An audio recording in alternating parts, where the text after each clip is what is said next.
Chapter 46.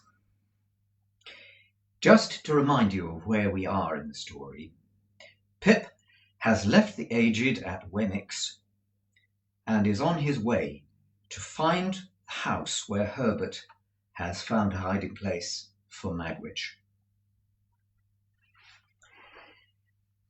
8 o'clock had struck before I got into the air that was scented not disagreeably with the chips and shavings of the longshore boat builders and mast and oar and block makers. All that waterside region of the upper and lower pool below Tower Bridge was unknown ground to me. And when I struck down by the river, I found that the spot I wanted was not where I was supposed to be, and was anything but easy to find.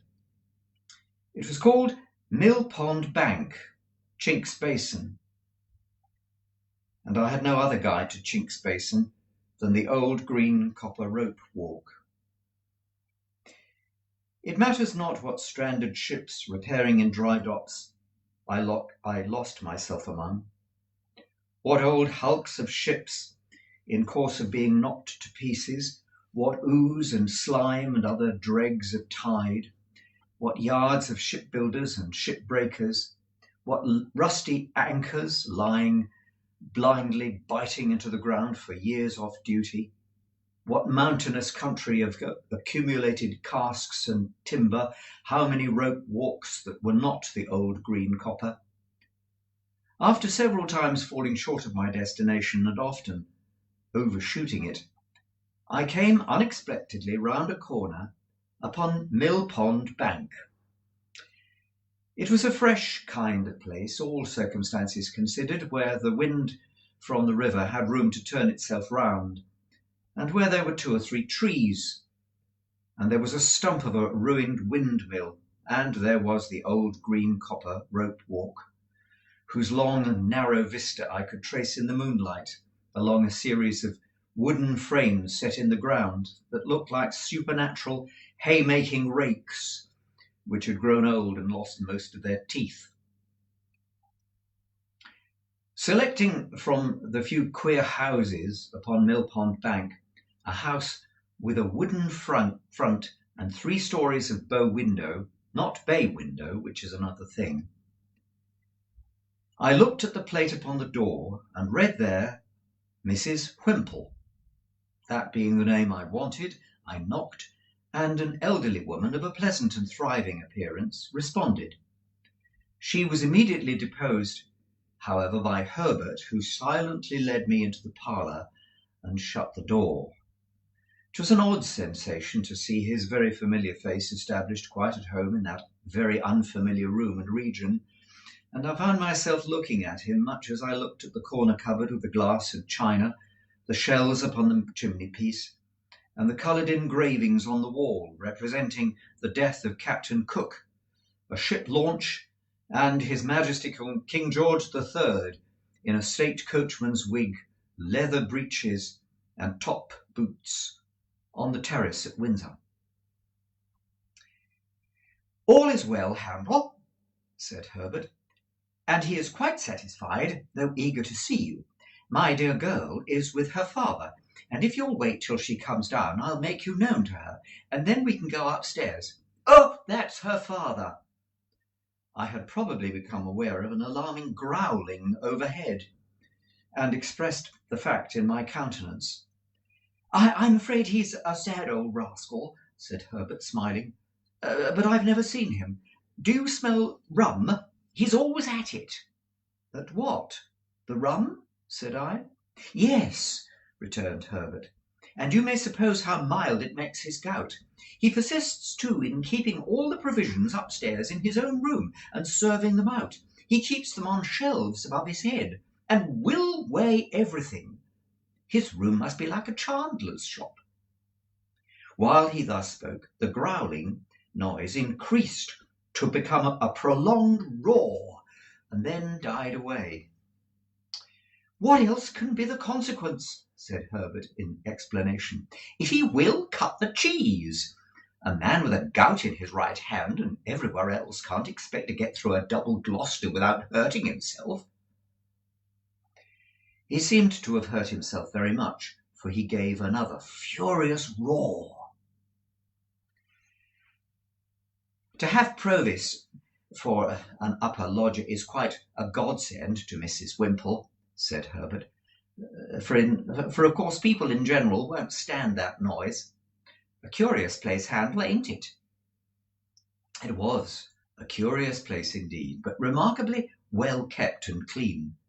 Mrs. Wimple, said Herbert when I told him so, is the best of housewives, and I really do not know how my Clara would do without her motherly help. For Clara has no mother of her own, Handel, and no relation in the world, except old Gruff and Grim. Surely that's not his name, Herbert. No, said Herbert. That's my name for him. His name is Mr. Barley. But what a blessing it is for the son of my father and mother to love a girl who has no relations, and who can never bother herself about, or anybody else about, her family. Herbert had told me on former occasions, and now reminded me that he first knew Miss Clara Barley when she was completing her education in an establishment at Hammersmith, and that her being recalled home to nurse her father, he and she had confided their affection to the motherly Mrs. Wimple, by whom it had been fostered and regulated with equal kindness and discretion ever since. It was understood that nothing of the tender nature could possibly be confided to old Barley, by reason of his being totally unequal to the consideration of any subject more psychological than gout, rum, and purser's stores. As we were thus conversing in a low tone, while old Barley's sustained growl vibrated in the beam that crossed the ceiling, the door opened, and a very pretty, slight, dark-eyed girl of 20 or so came in with a basket in her hand, whom Herbert tenderly relieved of the basket and presented blushing as Clara. She was really a most charming girl, and might have passed for a captive fairy whom that truculent ogre, old Barley, had pressed into his service. Look here, said Herbert, allowing me the basket, with a compassionate and tender smile after we had talked a little. Here's poor Clara's supper. Here's her slice of cheese, and here's her rum, which I drink, and this is Mr. Barley's breakfast tomorrow, served out to be cooked. 2 mutton chops, 3 potatoes, some slight split peas, a little flour, 2 ounces of butter, a pinch of salt, and all this black pepper. It's stewed together and taken hot, and it's a nice thing for the gout, I should think. There was something so natural and winning in Clara's resigned way of looking at these stores in detail, as Herbert pointed them out, and something so confiding, loving, and innocent in her modest manner of yielding herself to Herbert's embracing arm, and something so gentle in her, so much needing protection on Mill Pond Bank by Chink's Basin and the old green copper rope walk, with old Barley growling in the beam, that I would not have undone their engagement between her and Herbert for all the money in the pocketbook I had never opened. I was looking at her with pleasure and admiration when suddenly the growl swelled into a roar again, and a frightful bumping noise was heard above, as if a giant with a wooden leg was trying to drive through the ceiling to come at us. Upon this, Clara said to Herbert, Papa wants me, darling, and ran away. There is an unconscionable old shark for you, said Herbert. What do you suppose he wants now, Handel? I don't know, said I. Something to drink, perhaps? Oh, that's it, cried Herbert, as if I had made a guess of an extraordinary merit. He keeps his grog tray mixed in a little tub on the table. Wait a moment, and you'll hear Clara lift him up to take some. There he goes. Another roar with a prolonged shake at the end. Now, said Herbert, as it was succeeded by silence, he's drinking. Now, said Herbert, as the growl resounded in the beam once more, he's down again on his back. Clara returned soon afterwards, and Herbert accompanied me upstairs to see our charge. Magwitch, in other words. As we passed Mr. Barley's door, he was heard hoarsely muttering within, in a strange strain that rose and fell like the wind, and he was muttering the following refrain, in which I substitute good wishes for something quite the reverse. Ahoy! Bless your eyes! Here's old Bill Barley! Here's old Bill Barley! Bless your eyes! Here's old Bill Barley on the flat of his back, by the Lord, lying on the flat of his back, like a drifted old dead flounder. Here's your eyes, old Bill Barley! Bless your eyes! Ahoy! Bless your eyes! In this strain of consolation, Herbert informed me the invisible Barley would commune with himself by day and night together, often while it was light, having at the same time one eye at a telescope which was fitted on his bed for the convenience of sweeping the river. In his 2 cabin rooms at the top of the house, which were fresh and hairy, and in which Mr. Barley was less audible than below, I found Provis comfortably settled. He expressed no alarm and seemed to feel none that was worth mentioning, but it struck me that he was softened indefinably, for I could not have said how, and could not ever afterwards recall when I tried, but certainly. The opportunity that day's rest had given me for reflection had resulted in my fully determining to say nothing to him respecting Compeyson. For anything I knew, his animosity towards the man might otherwise lead him to seek him out and rush out to his own destruction. Therefore, when Herbert and I sat down by him by the fire, I asked him, first of all, whether he relied on Wemmick's judgment and sources of information. Aye, aye, dear boy, he answered with a grave nod. Jaggers knows. Then I have talked with Wemmick, said I, and have come to tell you, with caution, what he told me, and what advice. This I did accurately, and with reservation just mentioned. And I told him how Wemmick had heard in Newgate prison, whether from the officers or prisoners I couldn't say, that he was under some suspicion that my chambers had been watched, how Wemmick had recommended his keeping close for a time, and my keeping away from him. Of course, when the time came, I should go with him abroad if necessary, or should follow close to him, as might be safest in Wemmick's judgment. What was to follow after that I did not touch upon, neither indeed was I at all clear or comfortable about it in my own mind, now that I saw him in that softer condition, and I declared in peril for my own sake. As to altering my way of living by enlarging my expenses, I put it to him whether in our present unsettled and difficult circumstances it would not be simply anything but ridiculous, if no worse. He couldn't deny this, and indeed was very reasonable throughout. His coming back was a venture, he said, and he had always known it would be a venture. He would do nothing to make it a desperate venture, and he had very little fear of his safety with such good help. Herbert, who had long been looking at the fire and pondering, here said something that had come into his thoughts arising out of Wemmick's suggestion, which might be worthwhile to pursue. We're both good gentlemen, watermen, Handel, and could take him down the river by ourselves when the right time comes. No boat would then need to be hired for the purpose, and no boatman. That would save at least a chance of suspicion, and any chance is worth saving. Never mind the season. Don't you think it might be a good thing if you began at once to keep a boat at the Temple stairs, and were in the habit of rowing up and down the river? You fall into that habit, and then who notices mines or or notices. Do it for 20 or 50 times, and there's nothing special about doing it on the 21st or 51st. I liked this scheme, and Provis was quite elated by it.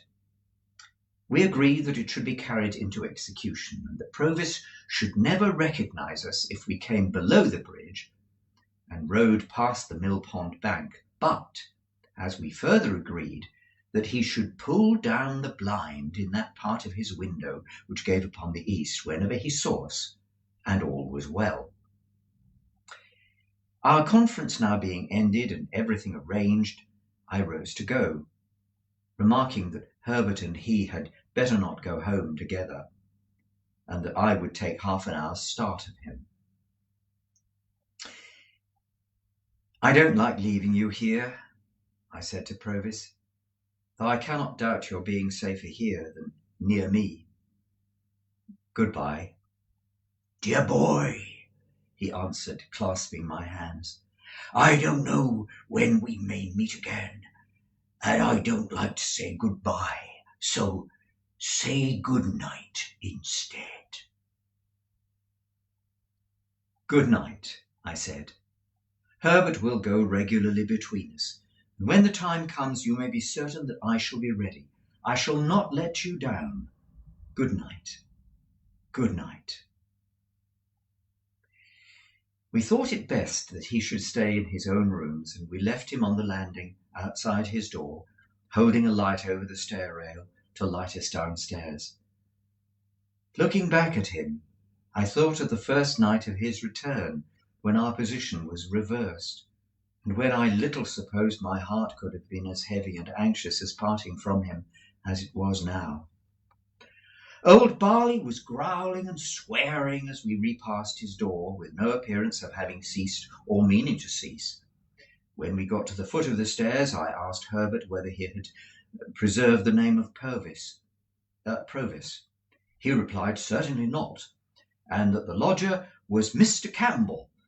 He also explained with the utmost known of Mr. Campbell that he, Herbert, and Mr. Campbell consigned to him a strong personal attraction, an interest in his being well cared for and living a secluded life. So when we went into the parlour where Mrs. Whymple and Clara were seated at work, I said nothing of my own interest in Mr. Campbell, but kept it to myself.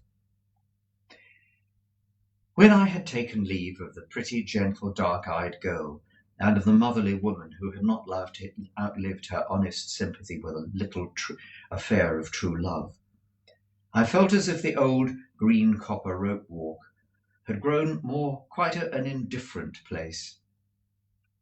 Mr. Barley might be as old as the hills and might swear as he like as a whole field of troopers, but there was redeeming youth and trust and hope enough in Chink's Basin to fill it to overflowing. And then I thought of Estella, and of our parting, and I went home very sadly. All things were as quiet in the temple as ever I had seen them. The windows of the rooms on that side, lately occupied by Provis, were dark and still, and there was no lounger in Garden Court.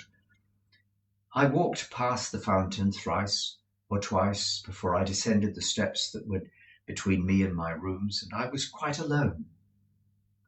Herbert, coming to my bedside when he did come in, for I went straight to bed dispirited and fatigued, made the same report. Opening one of the windows after that, he looked out in the moonlight and told me that the pavement was as solemnly empty as the pavement of any cathedral at that same hour. Next day I set myself to get the boat. It was soon done, and the boat was brought round to the temple stairs, and there lay where I could reach her within a moment or two. Then I began to go out for training and practice, sometimes alone, sometimes with Herbert. I often went out in the cold sleet and rain, but nobody took any notice of me after I had been there a few times. At first I kept about Blackfriars Bridge, but as the hour of tide changed, I took towards London Bridge. It was the old London Bridge in those days, and at certain states of the time there was a race and a fall of water which gave a bad reputation. But I knew well how to shoot the bridge after seeing it done, and so began to row among the shipping in the Pool and down to Erith. The first time I passed Mill Pond Bank, Herbert and I were pulling a pair of oars, and both in going and returning we saw the blind towards the east come down. Herbert was rarely there, less frequently than 3 times a week, and he never brought me a single word of intelligence that was at all alarming. So I knew that there was cause for alarm, but I couldn't get rid of the notion of being watched. Once relieved, it was a haunting idea how many undesigning persons I suspected of watching me. It would be hard to calculate. In short, I was always full of fears for the rash man who was in hiding. Herbert had sometimes said to me that he found it pleasant to stand at the door or one of the windows after dark when the tide was running down, and to think that it was flowing with everything it bore towards Clara. But I thought with dread that it was flowing towards Magwitch, and that any black mark on its surface might be his pursuers, going swiftly, silently, and surely to take him.